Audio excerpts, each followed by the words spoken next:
কেমন আছেন বন্ধুরা? আপনারা ছবিতে যে গাছটি দেখছেন এটাকে অনেকে চেনেন, আবার অনেকে চেনেন না।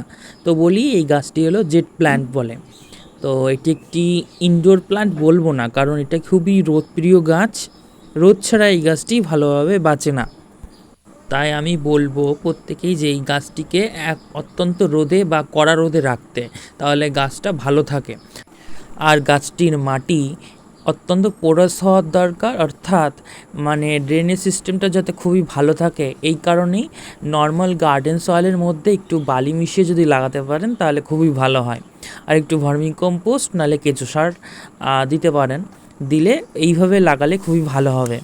আর এর কাটিং থেকে সহজে চারা করা যায়, একটু দেরিতে বড় হয়। আমি এই ছোট্ট পাত্রে আমি একটি কাটিং থেকে চারা করেছি। নিচে 3টে ছিদ্র করে নিয়েছি যাতে জলটা বেরিয়ে যায়, কিন্তু জল যেন এই গাছের গোড়ায় না জমে, তাহলে কিন্তু গাছটা একদমই বাঁচবে না।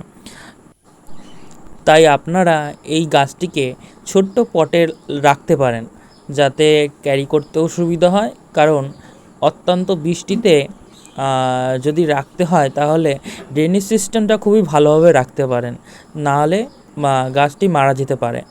আর আমার গাছটি সবসময় কড়া রোদে থাকে, এই জন্যে কখনো কোনো সমস্যা হয় না।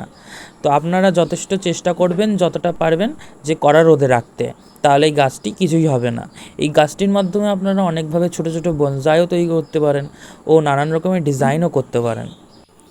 গাছটা যেহেতু একটু সাকুলেন্ট প্রকৃতির, তাই এতে জলও খুব কম প্রয়োজনই হয়। সুতরাং কিছুদিন পর পর জল দিলেও কোনো সমস্যা হয় না।